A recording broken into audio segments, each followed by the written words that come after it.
இந்திய குடிமகனாக ஒவ்வொருவரும் பெறுவதற்காக நாம் திருமணம் கொள்ள வேண்டும். உண்மையிலேயே இந்த நாள்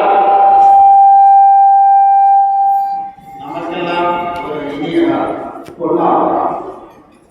எப்பொழுதுமே இந்த பள்ளியை நான் அதிகம் நேசித்தேன். காரணம், ஒவ்வொரு நிகழ்வும் மிக கச்சிதமாக, அருமையாக, நேரடியாக வடிவமைத்து திட்டமிட்டு நடத்தி கொண்டிருக்கிறார்கள். அழைப்புகளை அணுகுவதும் நிகழ்ச்சியை துவங்குவதும் எங்களை அழைக்கும் போதும் அழைத்து வரும்போதும் நிகழ்ச்சியை துவங்கி தொழிலாளர் நடத்துவதும் உங்களுடைய ஒத்துழைப்போடு இந்த ஆசிரியர்களுடைய அறப்பணி என்று நல்ல உணர்வு அனைவருக்கும், முக்கியமாக நம்ம எல்லாம் வழிநடத்தும் தலைமை ஆசிரியர் அவர்களுக்கும் இந்த ஒரு அரிய வாய்ப்பை சேலம் எஸ்எல் அறிவாசம் வழங்கிய அனைவருக்கும் மீண்டும் ஒரு முறை வணக்கத்தை தெரிவித்துக் கொண்டு என்னுடைய உரையை துவங்குகிறேன். குட் மார்னிங் அவர்களே. சட்டம் பற்றிய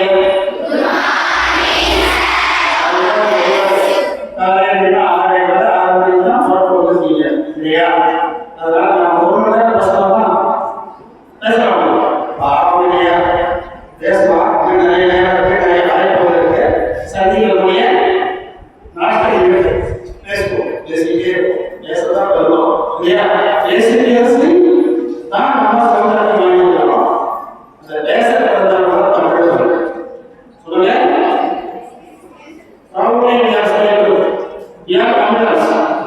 சுதந்திர போராட்டத்திலே தமிழர்களுடைய பங்குதான் மிக சிறப்பு வாய்ந்தது.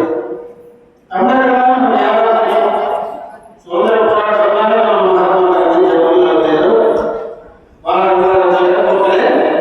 இவங்கதான் நம்ம தெரிஞ்சிருக்கோம் இல்லையா? அதிகமாக. ஆனால் நம்ம தமிழ்நாட்டோட வீர மங்கைகள், வீர தலைவர்கள் யாரும் நினைச்சு பார்த்துக்கணும். மகாத்மா பாரதியார், சுப்பிரமணிய சிவா, பாரதிய சுப்பிரமணியம், ஏன் சேலத்திலேயே ஒருத்தர் இருந்திருக்காரு. யார் அவர்கள்? ஈரானில் இருந்தார். சேலத்தின் நாயகன் பாடாளு நரசிம்மரும் நாயகன். இதெல்லாம் நமக்கு சுதந்திரமானவர்கள் இருந்து கையெழுத்து செய்திருக்கிறார்கள். ஸோ முதலமைச்சர் ராஜாக்கள் இருந்து நமக்கு எல்லாரும் நினைவு பண்ணணும். முதலாவதாக சுதந்திர தினம் என்னால் என்னென்ன அருமையான பதில் சொன்னாங்க. சுதந்திரத்தை எப்படி கொண்டாடணும், ஏன் கொண்டாடணும்? முதல்ல நாம் இங்கே சுதந்திரமா பேசுவதற்கும் உலாவதற்கும் தன்னுடைய எண்ணங்களை பகிர்வதற்கும் யார் முதல்வர் காரணம்? இன்றைய தினம் நாடகம், ஒரு நாடகம் இல்லையா? மேஜர் சரவணன் இல்லையா? அந்த நாடகம் நம்ம என்ன சொல்றதுன்னா, எதிரிகளிலிருந்து நம்மளை பாதுகாக்கக்கூடியது. நம்ம எவ்வளவோ வசதி வாய்ப்போட இருந்தாலும் நம்ம சுதந்திரமா நம்ம உலாவணும்னா அதற்கு ராணுவ வீரர்கள் தான் இருக்காங்க. அந்த ராணுவ வீரர்கள் நம்முடைய அறிவாத உழைப்பினாலும் அந்த போட்டத்தினால்தான் நம்ம இன்னைக்கு சுதந்திரமா பேசலாம். நம்ம பொருள்கள் உடைமைகள் பத்திரமா இருக்கு. வீட்டுக்கு எப்படி ஒரு கூட்டு இருக்கோ அது மாதிரி நாட்டுக்கு ஒரு ராணுவ வீரர்கள் கூட்டு இருக்கு. ஸோ அந்த ராணுவ வீரர்கள் தேவைப்பட்ட ஒவ்வொரு நாளும் நம்ம என்ன பண்ணுவோம்? போட்டி வணக்கம். அந்த மாதிரிதான் என்னுடைய சங்கத்தையும் ஐயா அவர்கள் அந்த மிலிட்டரினால ஒரு டிசிப்ளின் இருக்கும். ஒரு வாழ்க்கையில நாம மிலிட்டரி மாதிரி நடந்துக்கணும், தன்னம்பிக்கையோட இருக்கணும், விடாமுயற்சியோட இருக்கணும். ஆனா நாம் பாருங்க இருக்கணும், மனிதர்களா இருக்கணும், விலங்குகள் அந்த வேலையை செஞ்சுக்கிது. ஆனா இந்த மனிதர்கள் மட்டும் பாருங்க சாதாரண மனிதனாக இருக்கிறது இல்லை. உண்மையாக நிறைய சம்பாதிக்கிறோம், சாப்பிடணும், சம்பாதிச்சு சொல்லிட்டாங்க, அதெல்லாம் அனுபவிக்கிறோம் இல்லை. ஏன் நம்ம குழந்தை முடியுமா? நல்லா இருக்கணும். ஏன் நம்ம வாங்கிக்கூடாதா? அப்ப நமக்கு என்ன தேவை?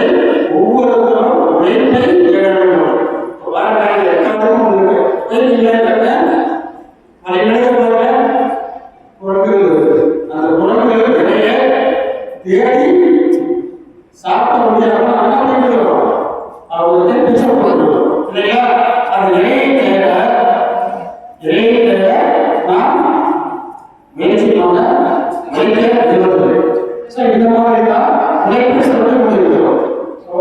நம்மளோட கடமை என்ன சார்?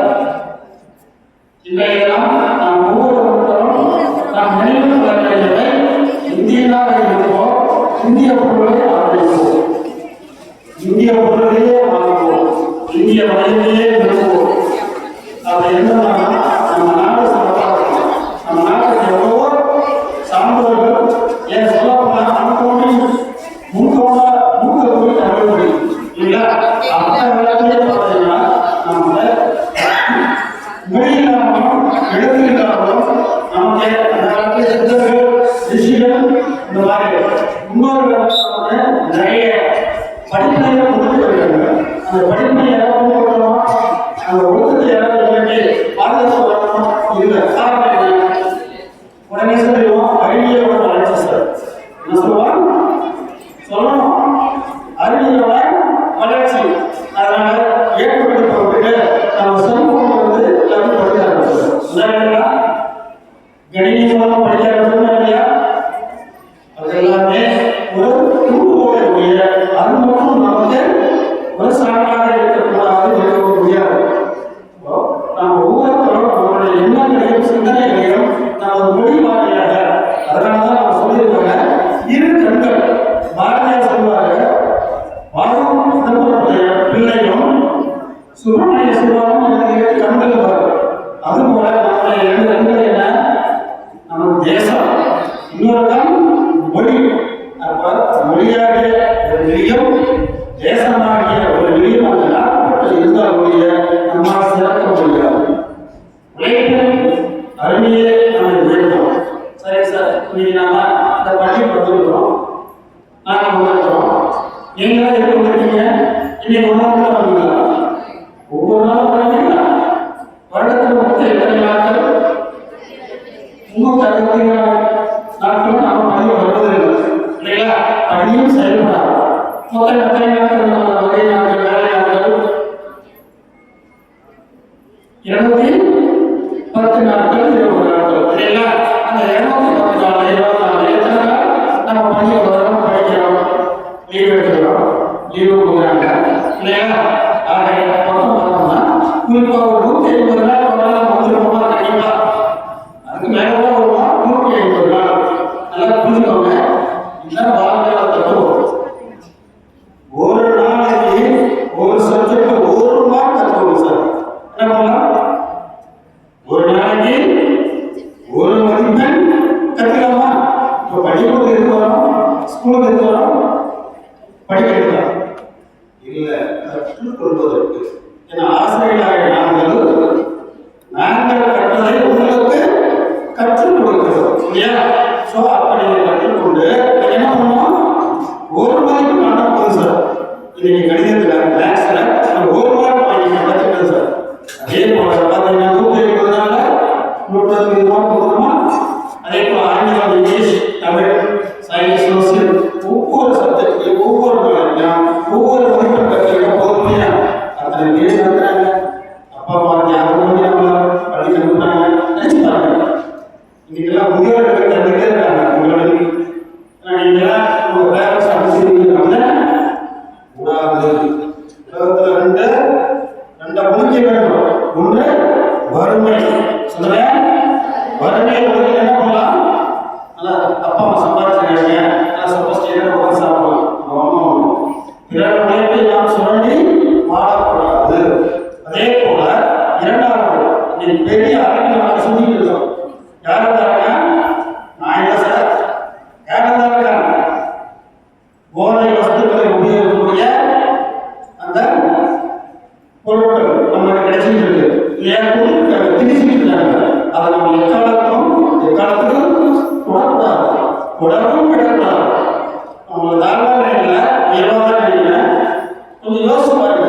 நம்ம வீட்டிலேயே நம்ம அப்பா அம்மா, மாமா, அத்தை, பெரியப்பா, பெரியம்மா, சித்தப்பா, சித்திய அண்ணன் கூட இருக்கும் இல்லையா? நம்ம வீட்டில் அவங்க இதை பயன்படுத்திட்டு இருக்காங்க. இல்லைங்களா? இந்த பயன்படுத்துறதுனால என்ன மாதிரியான துன்பங்கள் நமக்கு ஏற்படாது. அதனால நீங்க தினந்தோறும் நீங்க அந்த மாதிரியான நபர்கள் தாத்தா பாட்டியா இருந்தாலும் சரி, மாமாத்தியா இருந்தாலும் சரி, நீங்க என்ன பண்ணணும்? காலையில பதவி வரும்போது அவங்க நமஸ்காரம் பண்ணிட்டு வணங்கிட்டு நீங்கள் எனக்கு உயிரோடு வேண்டும் சொல்ல அப்படி யாரோ பயன்படுத்தினாங்கன்னா சொல்றது கேட்குதா? அவங்க அந்த மாதிரி பயன்படுத்தினாங்கன்னா நீங்கள் எனக்கு உயிரோடு வேண்டும் முழுசா வேண்டும் அப்படின்னு என் காலத்தில் கும்பிட்டுருவாங்க. அந்த குடிப்பழக்கம் நாளையில அவங்க மறந்துடுவாங்க. என் பேத்தி சொல்றா, என் மக சொல்றா இல்லைங்களா? அப்ப நீங்க சொல்ல கேட்பாங்க இல்லையா?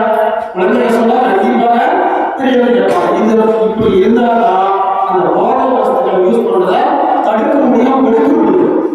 கடையை திறந்துருக்கு திறந்து அதுவே கடை திறந்திருந்தாலும் வியாபாரம் பண்ணக்கூடாது இல்லைங்களா? அதுக்கு நீங்க என்ன பண்ணணும்? உங்ககிட்ட தான் ஆரம்பிக்கணும். நீங்க உங்க பேரண்ட்ஸ் பயன்படுத்துறாங்கன்னு சொல்ல பயன்படுத்துறவங்க பேரண்ட்ஸும் அல்லது நம்ம உறவினர்கள் யாராக இருந்தாலும் இதை காலை கொடுங்க, அவங்க நமஸ்காரம் பாருங்க, அவங்க உள் மனசு சொல்லுவோம், பயன்படுத்தக்கூடாது செய்வோமா? இந்த பள்ளியாக இந்த பள்ளிக்காக நீங்கள் செய்ய வேண்டியது என்ன? இப்பள்ளியும் சொல்லுங்க, என்ன இப்பள்ளியும் இப்பள்ளியால் நானும் பெருமை அடைய வேண்டும். ஏன்னா நீங்க லைன்ஸ் கிளப்போட மோட்டோவை இந்த சேவையில் திரும்பலாம். ஏன்னா மனுஷனா வளர்க்கிறது நாம என்ன பண்ணணும்? நாம கற்றுக்கிட்டதை பல பேருக்கு நல்ல செய்யணும், சேவை செய்யணும். அந்த சேவை செய்வதற்கு தான் பிறந்திருக்கிறோம். எல்லாரும் பிறந்திருக்கிறோம் சார், எல்லாரும் பிறந்திருக்கிறோம். எல்லாரும் ஒரு நாள் இறக்கதான் போகிறோம். ஆனா இருக்கிற நான் சொன்ன அடிக்கடி ஒரு புத்தகத்தோட முதல் பக்கம் பிறப்பு சொல்லுங்க. அப்படி புதுவை எனக்கு டயர்டாக தெரியும். புத்தகத்தோட முதல் பக்கம் பிறப்பு, புத்தகத்தோட இறுதி பக்கம் இறப்பு, இடையில பக்கம் சிறப்பு. சொல்லுங்க, நாம என்ன சாதிச்சோம் அப்படிங்கிறத நாம அது எழுதுவோம் இல்லைங்களா? ஒரு நோட் புத்தகம் நான் அடிக்க சொல்லுவேன். புத்தகத்தை பார்த்தோம்னா நோட் புத்தகத்தை கடைசி பக்கம் எது சொன்னாலும் எழுதிடுவோம், எது சொன்னாலும் தீட்டிடுவோம், ஏன்னா எழுதாலும் டெஸ்ட் பண்ணுவோம் இல்லையா? அப்படிதான் நம்ம வாழ்க்கை. அதனால தயவு செய்து நான் சொல்றத அடிக்கடி சொல்றது, நோட்டு புத்தகத்தை வேஸ்ட் பண்ணாதீங்க. அது நம்ம லைஃப் வேஸ்ட் பண்ற மாதிரி எந்த காரணங்களையும் பிடிக்காதீங்க, வேஸ்ட் பண்ணாதீங்க. தென் அடுத்தபடியாக ஒரே ஒரு நிஜமான செய்தி, டாக்டர் ஏபிஜே அப்துல் கலாம் அவருடைய வாழ்க்கையை மீண்டும் நம்ம ஓடணும் அப்படின்னா அது பாருங்க. வாரம் ஒரு தலைவரை பற்றி, உங்களுக்கு பிடிச்ச தலைவரை பற்றி தெரிஞ்சுக்கணும், அறிந்துக்கணும். என்னோட பள்ளியில விளையாட்டு பள்ளியில எல்லாரும் தெரியும். அந்த வருடம் தேச தலைவர்கள், நாட்டுக்காக வந்த நல்லவர்கள், அவர் எந்த ஸ்டேட்டாக இருந்தாலும் சரி அவரோட புகைப்படங்களை நான் வரிசையாக பண்ணிக்கிறேன். ஒரு நாளாவது அந்த குழந்தை திரும்பி பார்க்கணும். நம்ம போட்ட பம்மையா அந்த மாதிரி உங்க போட்டோ எதிர்காலத்தில் வரணும். அதனால நீங்க என்ன பண்ணணும்? வாழ்க்கையில சிறந்தவர்கள்னா உழைக்கணும். அதே போல இறுதியாக நான் சொல்லக்கூடிய வார்த்தை கொஞ்சம் நேரம் சார். ஒவ்வொருத்தரும் ஒரு மதிப்பெண் நோக்கி தான் உயர்கிறோம் இல்லைங்களா? 10ஆம் வகுப்பு அம்மா அப்பா எந்த ஒரு நிகழ்ச்சி பண்ணாலும் பக்கத்தில் கேட்பாங்க, ஒரு குழந்தை என்ன சொல்ல முடியல, ஜெயாடி படிக்கிறாங்க, 10ஆம் வகுப்பு படிக்கிறாங்க, 12ஆம் வகுப்பு படிக்கிறாங்க. ஏன்னா 11 சொல்ல 2 வருஷம் முடிச்சவங்க சொல்றாங்க இல்லையா? அதெல்லாம் சந்தோஷம். 10ஆம் வகுப்பு 12ஆம் வகுப்பு படிக்கிறாங்க, என்ன மார்க் வாங்குவாங்க கேட்குறாங்க. ஸோ ஏன்னா அவங்க வந்து இங்கிலீஷ் மீடியம் ஸ்கூலில் வெளியே படிக்கிறாங்க, பெரிய ஸ்கூலில் படிக்கிறாங்கன்னு ஒரு எண்ணத்தை கேட்பாங்க. நமக்கும் அப்படியே எல்லாம் இருக்கணும். ஆனால் இருந்தாலும் சூழ்நிலை காரணமாக நம்ம இங்கே படிக்கிறோம். இருந்தாலும் நமக்கு ஒரே நோக்கம் ஏன் கேட்கலாம் பார்த்தோம்னா திட்டமிடல், அயராத உழைப்பு, தன்னம்பிக்கை, வெற்றி, அவர்தான் ஹீரோ இல்லையா? அதுபோல நாம் ஒவ்வொருத்தரும் மதிப்பெண்ணை நோக்கி போறோம் இருக்கணும் இல்லையா? அது ஒரு அளவு, அதே ஒரு முக்கியமானது. அதனால இன்னைக்கு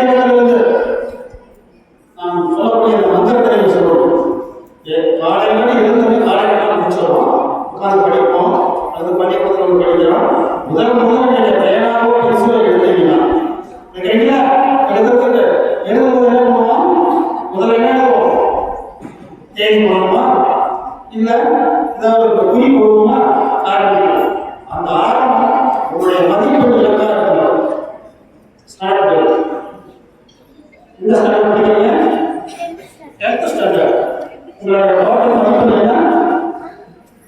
சப்ஜெக்ட் 5 சப்ஜெக்ட் தானே. 5 சப்ஜெக்ட் எவ்வளோ மார்க்? 500. அவுட் ஆஃப் நீங்க என்ன எழுதணும்? 480. தினந்தோறும் நீங்க 480 எழுதிட்டே வாங்க. 480 எழுதணும். ஒரு தடவை ஆரம்பிக்கும் போது முதலில் ஆரம்பிக்கும் போது 480 எழுதணும். திரும்பவும் மறுநாள் ஆரம்பிக்கும் போது 480 இப்படியே எழுதிடுவாங்க. கண்டிப்பாக 480 வாங்கி முடிப்பாங்க. இன்றைய நீங்க இந்த 480 எழுதுங்க. எழுதுனாவே நமக்கு ஒரு நம்பிக்கை வரும். திட்டம் போட்டீங்க வாங்கணும் கண்டிப்பாக வெற்றி அடையாது. இதுதான்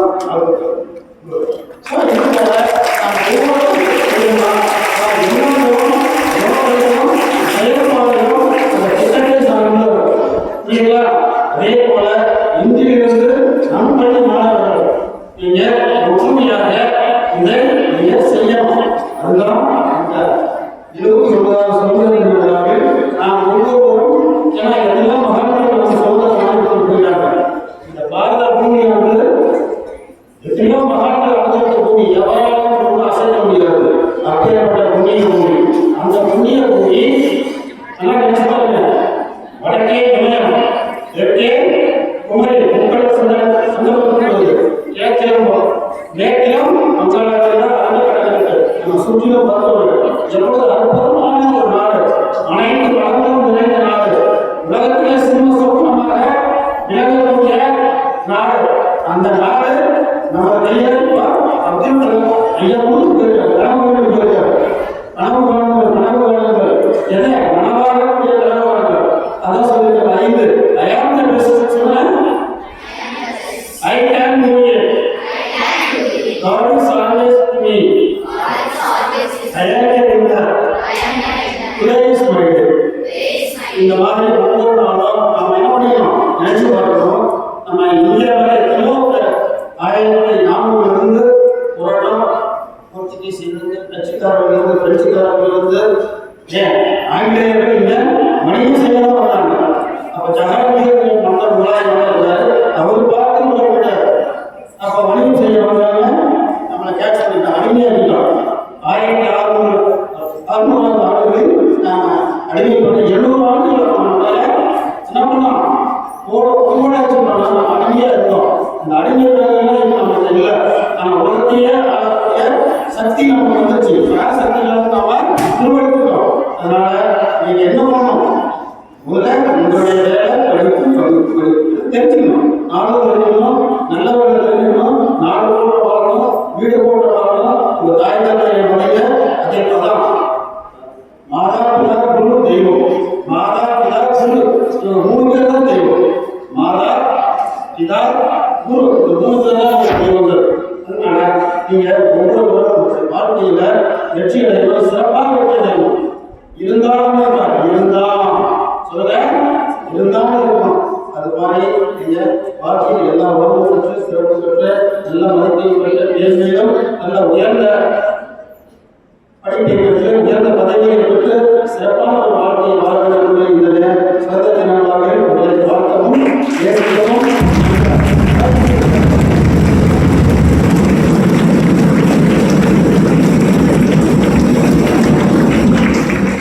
முக்கியமாக 10ஆம் வகுப்பு ஆசிரியர்கள் இந்த திறமையாக இந்த நிகழ்ச்சியை செய்திருக்காங்க. ஒவ்வொரு நிகழ்ச்சியும் ஒவ்வொரு வகுப்புக்கும் மேடம் கொடுத்துருக்காங்க. அது